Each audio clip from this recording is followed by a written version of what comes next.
Hello student, स्वागत है आपका आईसीटी वर्चुअल क्लासेस में। मैं हूं कविता, आपकी साइंस टीचर। उम्मीद करती हूं आप सभी अच्छे होंगे और स्वस्थ होंगे। सो क्लास कंटिन्यू करेंगे अपना चैप्टर जिसमें हम बात कर रहे हैं टिश्यू यानी कि ऊतकों के बारे में। अभी तक आपने ऊतकों के बारे में समझा है कि ऊतक जो होते हैं यहाँ पे ग्रुप ऑफ सेल्स होते हैं, और हम बात कर रहे हैं यहाँ पर ऊतकों के टाइप्स के बारे में, जिसमें हमने दो टाइप्स के बारे में बात की है। हमने कहा प्लांट टिश्यू होते हैं और एनिमल टिश्यू यहाँ पर हमारे पास आते हैं। आप बात कर रहे हैं प्लांट टिश्यू के बारे में, और प्लांट टिश्यू का अगर आप एक पूरा चार्ट देखेंगे तो आपने मेरिस्टेमेटिक टिश्यू और परमानेंट टिश्यू के बारे में बात की है। प्रीवियस लेक्चर में हमने बात की थी यहाँ पर परमानेंट टिश्यू की, और उसमें परमानेंट टिश्यू में आपने सिंपल परमानेंट टिश्यू को देखा था। इसी के साथ हमने कहा था कि हम थोड़ा सा यहाँ पर बात करेंगे वैस्कुलर बंडल की। तो वैस्कुलर बंडल पढ़ने से पहले थोड़ा सा कॉम्प्लेक्स टिश्यू हम पढ़ लेते हैं, फिर आपके जो टॉपिक्स हैं वो कवर हो जाएंगे। उसके बाद हम यहाँ पर थोड़ा सा प्लांट टिश्यू के बारे में और ज़्यादा डिस्कस करेंगे। तो उससे पहले कॉम्प्लेक्स परमानेंट टिश्यू आप लोग कंप्लीट कर लेंगे, जिससे कि पूरा जो आपका टॉपिक है वो एक साथ यहाँ पर आ जाएगा। अदरवाइज आपके जो टॉपिक्स हैं वो आगे पीछे हो जाएंगे। तो कॉम्प्लेक्स परमानेंट टिश्यू में हम बात करने वाले हैं जाइलम और फ्लोएम के बारे में आज।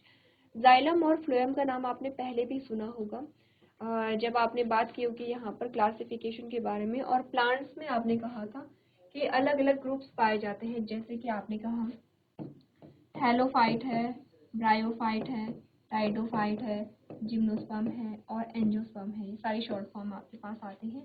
आपने अगर हम थैलोफाइट और ब्रायोफाइट्स की बात करें तो यहाँ पर क्या था, टिश्यू सिस्टम नहीं आया था, और इसी वजह से यहाँ पर जो प्लांट्स थी उनकी हाइट कम थी। टेरिडोफाइट से जाइलम और फ्लोएम का आना शुरू हो गया है, इसीलिए आप टेरिडोफाइट्स में आप हाइट देख पा रहे हैं थोड़ा सा। जो टेरिडोफाइट्स है अब उनकी हाइट यहाँ पर बन रही है। क्या रीज़न था ऐसा कि जाइलम और फ्लोएम के आने से यहाँ पर प्लांट की जो हाइट है वो बढ़ गई है? क्या संबंध है इनमें, ये हमें समझना है जब आप बात करेंगे जाइलम और फ्लोएम के बारे में। उससे पहले आप लोग यहाँ पर देख लेंगे अभी तक हमने जो जो चीज़ें डिस्कस की हैं। हमने बात की है मेरिस्टेमेटिक टिश्यू के बारे में, जिसमें आपने यहाँ पर एपिकल, इंटरकैलरी और लेटरल मेरिस्टेम के बारे में बात की है। इसी के साथ परमानेंट टिश्यू में आपने यहाँ पे बात की है पैरेन्काइमा। पैरेन्काइमा के दो फॉर्म हमने देखे हैं यहाँ पे, क्लोरेन्काइमा हमारे पास एक आता है और एरेन्काइमा हमारे पास एक आता है, जो आपने यहाँ पर पढ़े हैं। क्लोरेन्काइमा फोटोसिंथेसिस का काम करेंगे और एरेन्काइमा प्लांट्स को बायंसी देंगे और उन्हें तैरने में मदद करेंगे। ठीक है, अगर हम पैरेन्काइमा की बात करें तो पैरेन्काइमा स्टोरेज करता है, क्लोरेन्काइमा में क्या होगा, क्लोरोफिल होगा जो फोटोसिंथेसिस को करेगा। एरेन्काइमा एक्वेटिक प्लांट में होगा जो बायोन्सी प्रोवाइड कराएगा। आगे बढ़ते हैं, हमने बात की है कॉलेनकाइमा के बारे में। कॉलेनकाइमा में कोई इंटरसेलुलर स्पेस नहीं है, इनके जो कॉर्नर है वो थिक है, सेल वॉल के जो कॉर्नर होंगे वो थिक होंगे यहाँ पे। और क्या देते हैं ये, आपने कहा एपिडर्मिस के नीचे होंगे जो लीफ और स्टेम आपकी आती है। इसके अलावा हमने कहा क्या काम करेंगे, ये मैकेनिकल सपोर्ट देते हैं और दूसरा फ्लेक्सिबिलिटी देते हैं, जैसे प्लांट्स की जो ब्रांचेस होते हैं उन्हें। ठीक है, थर्ड टाइप का जो हमारे पास यहाँ पे सिंपल परमानेंट टिश्यू आता है, दैट इज स्क्लेरेन्काइमा। स्क्लेरेन्काइमा जो होता है वो डेड सेल से मिलकर के बना होता है। आपने कहा इनके सेल वॉल लिग्निन की बनी होती है जो इसे रिजिडिटी प्रोवाइड करती है। जितने भी हार्ड पार्ट होते हैं प्लांट के वो सब बने होते हैं आपके स्क्लेरेन्काइमा से, चाहे वो बीज के खोल हो, चाहे वो वेन्स हो यहाँ पर। ठीक है, वैस्कुलर बंडल के आसपास ये पाए जाते हैं, मैकेनिकल सपोर्ट देंगे। और सेकंड जो इनका फंक्शन है ये है प्लांट के हार्ड पार्ट को बनाना। एग्जांपल है जैसे नारियल में जो आप बाहर के जो रेशे देखते हैं वो स्क्लेरेन्काइमा का बना होता है। ठीक है, यहाँ तक हमने बात कर ली थी और आपके सिंपल परमानेंट टिश्यू यहाँ पे कंप्लीट हो चुके हैं। हम बात करेंगे यहाँ पे कॉम्प्लेक्स टिश्यू के बारे में, जटिल ऊतकों के बारे में, जिसमें हमने जाइलम और फ्लोएम पढ़ा है। जाइलम और फ्लोएम जब आप पढ़ते हैं तो आप जब हायर क्लासेस में जाएंगे आपको एक इमेज यहाँ पर दिखाई जाती है, आपसे कहा जाता है इस प्रकार से एक इमेज आपको दिखाई जाती है।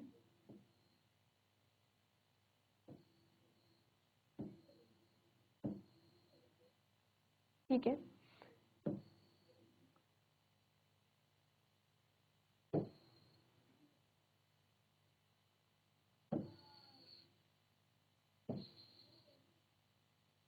ये आप समझ रहे हैं, ये हमारे पास स्टेम आता है, ये आपको रूट दिखाई गई है, यह है रूट, यह है स्टेम, और ये आप समझ रहे हैं यह है लीफ। क्योंकि आपके लीफ में क्या होती है, यहाँ पे फोटोसिंथेसिस होती है।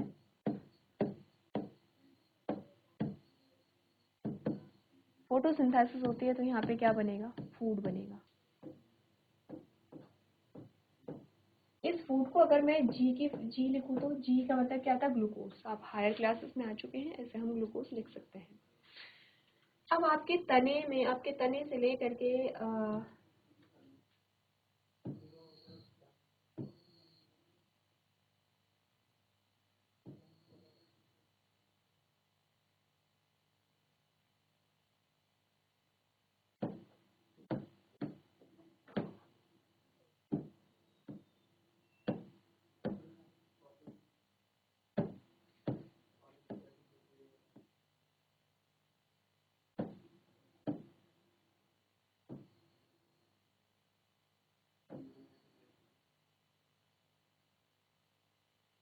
ठीक है, एक इस प्रकार से आपके स्टेम में एक पाइपलाइन स्ट्रक्चर होता है। एक पाइपलाइन स्ट्रक्चर कुछ इस प्रकार का होता है, ये भी पत्ती में भी जाएगा।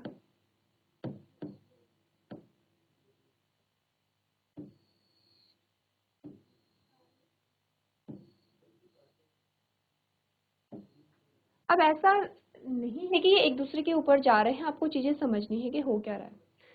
आप जानते हैं यहाँ पे कि ये है मिट्टी वाला एरिया और यहाँ पे क्या होता है, जल। ठीक है, इसीलिए हमने ब्लू कलर से इसे दिखाया है। यहाँ पे क्या होता है, पानी होता है। अब यहाँ पर कुछ पाइप जैसे संरचनाएं होती हैं। आपने रूट में क्या पढ़ा था, प्राइमरी रूट, सेकेंडरी रूट, और इसी के साथ आपके क्या आते हैं, जड़ रोम आते हैं, रूट हेयर आते हैं। पानी इन जड़ रोमों से होते हुए कहाँ जाएगा, अंदर जाएगा। पानी इन जड़ रोमों से होते हुए अंदर जाता है और इन पाइप जैसी संरचनाओं में अंदर पहुंच जाता है, और इस प्रकार से पानी जो है वो ऊपर की ओर पहुंचता जाएगा और पौधे के हर भाग में पहुंचाया जाता है। ठीक है, पत्ती में भी पहुंचाया जाएगा और ऊपर के पार्ट में भी पहुंचाया जाएगा। ठीक है, ये तो बात हुई किसकी, ये क्या जा रहा है यहाँ पे, जल, यानी कि वाटर। वाटर, ठीक है। दूसरे केस में हमने देखा कि जब यहाँ पे ग्लूकोज बना, तो ये जो ग्लूकोज है वो इस दूसरी, ये कौन सी वाली, जो डार्क ब्लू कलर की आपको दिखाई दे रही है, इस नली से होते हुए पौधे के अलग अलग भागों में क्या पहुंचा रहा है, आपने कहा फूड या ग्लूकोज, जिसे सिर्फ जी से भी हम यहाँ पे क्या कर सकते हैं, लिख सकते हैं। तो आपने कहा कि यहाँ पर, या हम दो लीफ बना लेते हैं, यहाँ पे थोड़ा सा आपको एक पत्ती आपकी ये आती है। ठीक है, दो लीफ इसलिए बना रहे हैं ताकि आप चीजों में यहाँ पर क्या कर सके, इजीली रिलेट कर सके।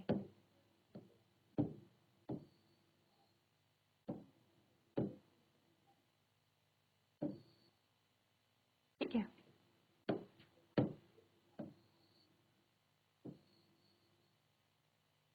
आप सबसे पहले तो इतना समझिए, तने में क्या है, दो प्रकार की यहाँ पे पाइपलाइन व्यवस्था है।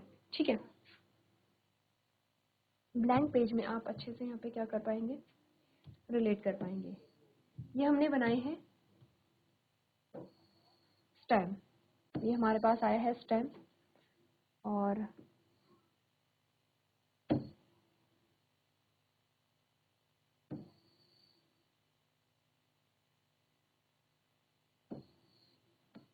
ये हमारे पास आई है लीफ, ये हमने बनाई है यहाँ पे रूट। ठीक है, और हमने कहा एक लीफ हमारे पास यहाँ पर आ गई है, एक लीफ हमारे पास क्या आ गई है, यहाँ पर आ गई है।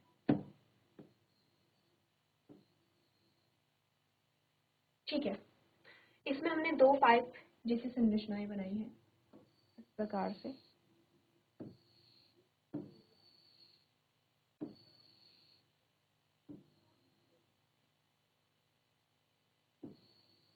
ठीक है, इस प्रकार से हमने क्या बनाई है, दो प्रकार की संरचना बनाई है। इसके अलावा अभी तक हमने बात की है, क्योंकि लीफ में क्या हो रही है, फोटोसिंथेसिस हो रही है, यानी प्रकाश संश्लेषण हो रहा है, तो यहाँ पर क्या बनेगा, फूड, या जिसे हम क्या कह रहे हैं, ग्लूकोज कह रहे हैं। आपने कहा कि ये जो ग्लूकोज होता है वो इन पाइपलाइन के माध्यम से, ये जो ग्लूकोज है, ये जो फूड या इसे हम ग्लूकोज कह रहे हैं, ये इन पाइप के माध्यम से पौधे के निचले भागों तक भी पहुंचाया जाता है। ग्लूकोज यहाँ भी पहुंच गया है, और पौधे के ऊपरी भागों तक भी पहुंचाया जाता है, यानी कि ग्लूकोज यहाँ भी पहुंच गया है। किनके माध्यम से, इस पाइप के माध्यम से। ग्लूकोज एक्चुअली में क्या है, फूड है, ये आपको ध्यान रखना है। आप कंफ्यूज नहीं करेंगे कि यहाँ पर ग्लूकोज क्या होगा, फूड होगा। ठीक है। अब दूसरी जो पाइपलाइन हमारे पास आती है, इसमें हमने बोला यहाँ पर होगा पानी। पानी जड़ रोम से एंटर करेगा यहाँ इस पाइप में, और पानी क्या होता है, यहाँ पे ऊपर की ओर पहुंचाया जाता है, और यहाँ पत्ती में भी पहुंचाया जाएगा। और क्या होगा, यहाँ पे जो वाटर है वो पत्ती में पहुंचाया जाता है। पानी जो है वो क्या होता है, पत्ती में पहुंचाया जाता है। ये ऊपर की ओर क्या जा रहा है, वाटर यानी कि जल। आप देख रहे हैं, सबसे पहले तो आप एरो पे ध्यान दीजिए। यहाँ पे एरो पे अगर आप ध्यान देंगे तो पानी आप देख रहे हैं यूनिडायरेक्शनल वे में फ्लो कर रहा है, एक ही दिशा में फ्लो कर रहा है। अगर आप फूड देखेंगे तो फूड जो है वो बाई डायरेक्शनल वे में मूवमेंट कर रहा है, यानी कि ऊपर नीचे की ओर भी जाएगा तो ऊपर की ओर भी जा रहा है। इस बात से हम इतना तो समझे हैं कि दो पाइप जैसी संरचनाएं होती हैं। एक पाइप का नेटवर्क हम पूरे प्लांट में मिलता है। एक जो पाइप है उसका काम है फूड को डिस्ट्रीब्यूट करना, और एक पाइप है उसका काम है यहाँ पे वाटर को डिस्ट्रीब्यूट करना। तो सबसे पहले हम बात करते हैं वाटर को डिस्ट्रीब्यूट करने के लिए। वाटर को जो डिस्ट्रीब्यूट करता है उस पाइप का नाम है यहाँ पे जाइलम। इसका नाम है जाइलम, जो कि क्या है, एक जटिल स्थायी ऊतक है। ठीक है। ये वाटर के साथ साथ मिनरल्स को भी क्या करता है, मिट्टी से अवशोषित करके पौधे के अलग अलग भागों में पहुंचाता है।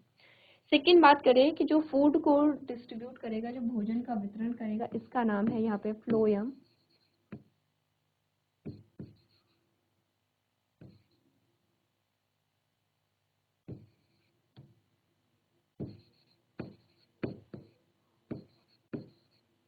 फ्लोएम, ठीक है, जो कि क्या करेगा, भोजन को वितरित करेगा, भोजन के पौधे के ऊपरी भाग में भी और नीचे के भाग में भी।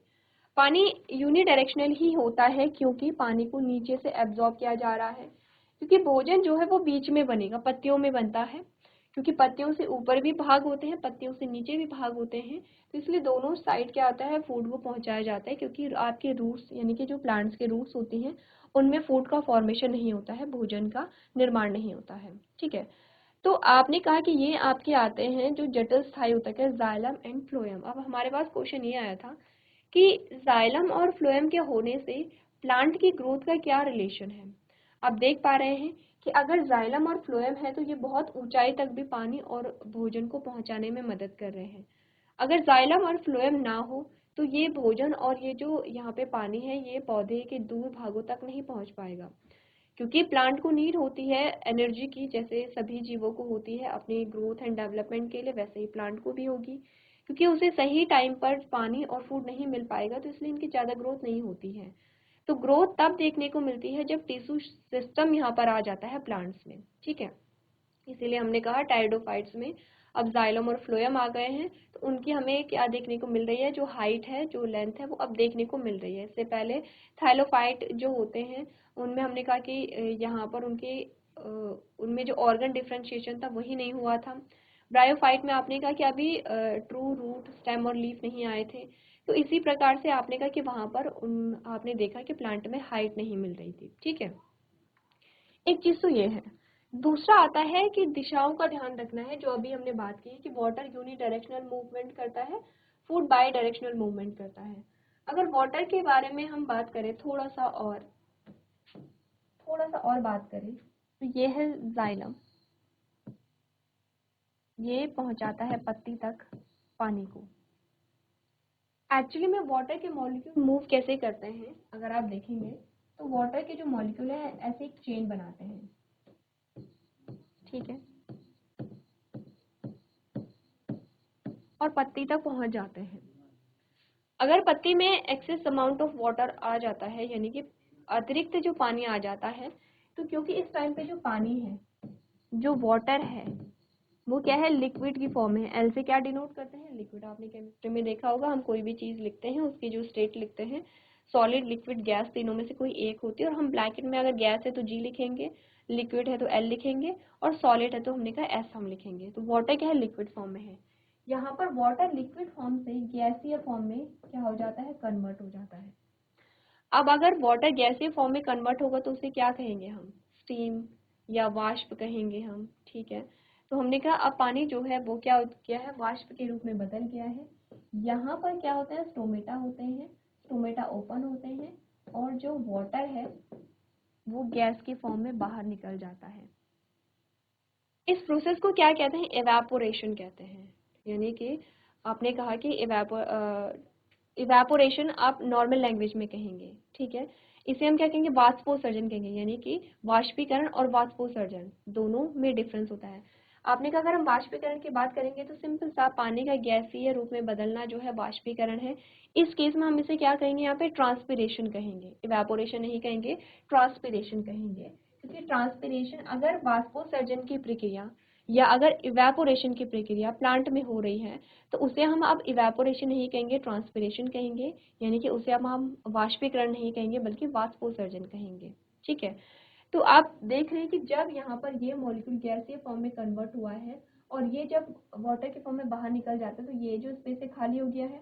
अब मॉलिक्यूल आगे की ओर बढ़ते चले जाएंगे, सरकते हुए चले जाएंगे। ये सेम वैसा ही है जैसे कि एक माला है, माला से एक बीज आपने निकाल दिया है, बाकी के बीजों के लिए स्पेस हो गया है, वो आगे की ओर बढ़ रहे हैं। तो एब्जॉर्प्शन में एक ये जो ट्रांसपिरेशन है ये भी हेल्प करता है, ठीक है, जिससे कि पानी जो है उसका एब्जॉर्प्शन होता रहता है। चलिए, ये तो एक एक्स्ट्रा चीजें थी जो हमने डिस्कस की है जाइलम और फ्लोएम के बारे में। मेनली हमें डिस्कस करना है यहाँ पर जाइलम और फ्लोएम जो है यहाँ पर वो किस प्रकार के ऊतक हैं और किन प्रकार के सेल से ये बने होते हैं। तो आपने कहा group of different types of cells performing a complex task together are named as complex tissue. यानी कि एक साथ सामान्य कार्य करने वाले विभिन्न प्रकार के कोशिकाओं के समूह को जटिल ऊतक कहा जाता है। यहाँ पर जाइलम और फ्लोएम किसी एक कोशिका से नहीं बने हैं बल्कि अलग अलग प्रकार की कोशिकाओं से मिलकर के बने हैं। और ये इन सभी का जो काम होता है एक क्या है, स्पेसिफिक फंक्शन को परफॉर्म कर रहे हैं। जाइलम में जितनी भी सेल्स हैं उनका मेन जो एम है वो है पानी का ट्रांसपोर्ट करना, और फ्लोएम में जितनी भी सेल्स हैं उनका मेन एम है यहाँ पे फूड को डिस्ट्रीब्यूट करना। दो टाइप के ये होते हैं, हमने जाइलम और फ्लोएम की बात की है, ठीक है। चलिए एक बार आप लोग इसे नोट कर लेंगे।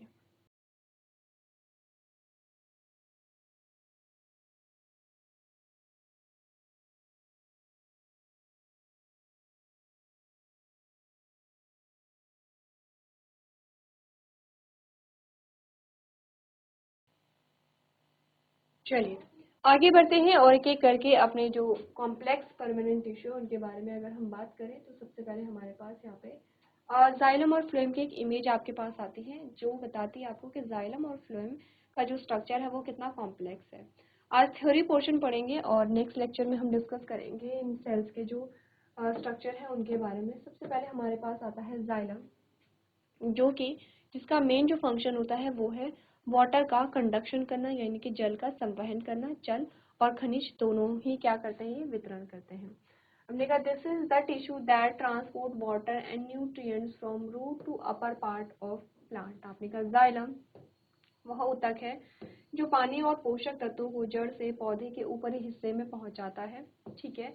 और इसमें जो मूवमेंट होगी वो यूनिडायरेक्शनल यानी कि एक दिशीय होता है। आपसे पूछा जाता है कई बार जाइलम और फ्लोएम में जो मूवमेंट होता है या जो आपने का जो परिवहन होता है वो एक दिशीय होता है या द्विदिशीय होता है।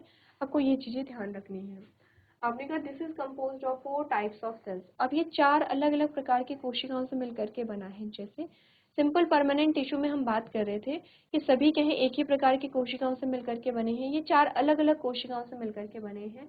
इनका नाम है xylem tracheids, xylem vessels, xylem parenchyma and xylem sclerenchyma, यानी कि फाइबर। क्या क्या होते हैं, जाइलम ट्रैकीड्स है, जाइलम वैसल्स है, जाइलम पैरेन्काइमा और जाइलम स्क्लेरेन्काइमा, ठीक है। अब आपको अगर याद होगा आपने पैरेन्काइमा और स्क्लेरेन्काइमा जो शब्द हैं वो पहले भी पढ़े हैं जब आप सिंपल परमानेंट टिश्यू की बात कर रहे थे। तो जाइलम पैरेन्काइमा और जाइलम स्क्लेरेन्काइमा आप जानते हैं कि जाइलम पैरेन्काइमा बना होगा लिविंग सेल से और जो स्क्लेरेन्काइमा होगा वो डेड सेल से मिलकर के बना होगा यहाँ पर। ठीक है, क्योंकि यहाँ पे फाइबर है तो आप समझ रहे हैं कि डेड सेल से मिलकर के बना होगा। आपने कहा पैरेन्काइमा का यहाँ भी जो काम है वो स्टोरेज का फंक्शन होगा, क्योंकि पैरेन्काइमा का जो मेन फंक्शन होता है वो स्टोरेज का ही होता है। अब आते हैं जाइलम ट्रैकेट्स और वेसल्स। ये क्या कर रहे होंगे, वेसल्स क्या कर रहे होंगे, पाइपलाइन स्ट्रक्चर बना रहे होंगे जो मूवमेंट के लिए क्या करते हैं, हेल्प करते हैं। ठीक है, थोड़ा सा पढ़ लेते हैं यहाँ पर। सबसे पहले हम बात करेंगे ट्रैकेट्स के बारे में। ट्रैकेट्स का जो स्ट्रक्चर है वो ये है, इस प्रकार से है, ये ट्रैकेट्स है और ये ट्रैकेट्स का स्ट्रक्चर है, इस प्रकार का होता है। ट्रैकेट्स में ये पिट्स पाई जा रही हैं, कुछ होल जैसा स्ट्रक्चर आपको दिख रहा है जो। तो आपने कहा ट्रैकेट्स जो होते हैं वो बीच से चौड़े होते हैं और जो कॉर्नर होते हैं इनके पॉइंटेड होते हैं। ठीक है, इनमें पिट्स पाए जाते हैं जो एक होल जैसा स्ट्रक्चर आपको दिख रहा है। ठीक है, इसका फंक्शन क्या होता है एक बार हम पढ़ लेंगे। आपने कहा tracheids are long elongated cells with a tapered ending. आपने कहा जो ट्रैकेट्स होते हैं वो शंक्वाकार सिरे वाली लंबी कोशिकाएं होती हैं। यहाँ पे tracheid cells are dead. Tracheids की जो सेल्स होती हैं वो कैसी होती हैं, मृत कोशिकाएं होती हैं। ध्यान रखिए, जब आप जाइलम और फ्लोएम की सेल्स के बारे में बात करेंगे ये ध्यान रखना है कि लिविंग सेल्स कौन सी है और डेड सेल्स कौन सी है। तो अभी तक आपने बात की स्क्लेरेन्काइमा, डेड सेल्स उसमें पाई जा रही जो जाइलम स्क्लेरेन्काइमा है, और जाइलम ट्रैकेट्स जो हैं वो भी क्या होते हैं, डेड सेल्स होती हैं। Tracheids transport water through the pits. आपने कहा ट्रैकेट्स गड्ढों के माध्यम से पानी का परिवहन करता है। तो ये पिट्स एक्चुअली में मदद कर रहे हैं पानी के संवहन में। ठीक है, ट्रैकेट्स का फंक्शन होगा पानी का कंडक्शन करना। डेड सेल्स ये होती हैं। स्ट्रक्चर देखें इनका कि पॉइंट से कैसे होते हैं, ये एंड से कैसे होते हैं, पॉइंटेड होते हैं और पिट्स इनमें होती हैं। ठीक है, सेकेंड हमारे पास आती है वेसल्स। यहाँ पे जो सेकेंड ये वाला स्ट्रक्चर है, सेकेंड स्ट्रक्चर हमारे पास क्या आता है, वेसल्स। पहली एक प्रकार की कोशिकाएं ये हैं, दूसरी प्रकार की ये हैं जो वेसल्स हैं। वेसल्स आप देख रहे हैं सिलिंड्रिकल है, थोड़ा चौड़े हैं। यहाँ पे इनमें भी पिट्स पाए जा रहे हैं, लेकिन ये कैसे हैं, ये पॉइंटेड है, ये साइड से इस प्रकार का स्ट्रक्चर इनमें पाया जाता है। जाइलम वेसल्स जो होती हैं उनके बारे में बात कर लेते हैं। आपने कहा vessels is a pipe like structure. हमने कहा पोत क्या है, एक पाइप जैसी संरचनाएं होती हैं। Vessels are dead and have a lignified thick cell wall। वाहिकाएं जो भी होती हैं वो मृत होती हैं। तो अभी तक आपको तीन सेल्स ऐसी मिल गई हैं, जाइलम ट्रैकेट्स मिल गई हैं, जाइलम वेसल्स मिल गई हैं और जाइलम स्क्लेरेन्काइमा मिल गया है। तीनों डेड हैं यहाँ पे। ठीक है, इसके अलावा हमने बात की है जाइलम पैरेन्काइमा जो कि अभी तक हमने कहा है कि लिविंग सेल्स से बना होता है।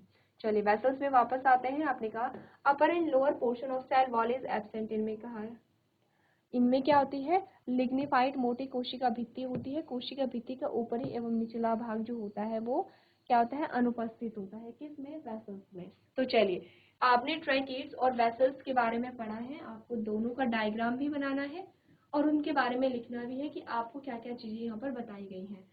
डायग्राम मस्ट है, आप लोग डायग्राम मिस नहीं करेंगे। जब ट्रैकेट्स के बारे में लिख रहे होंगे तो ट्रैकेट्स का डायग्राम बनाएंगे, जो वेसल्स के बारे में लिख रहे होंगे तो वेसल्स का डायग्राम बनाएंगे।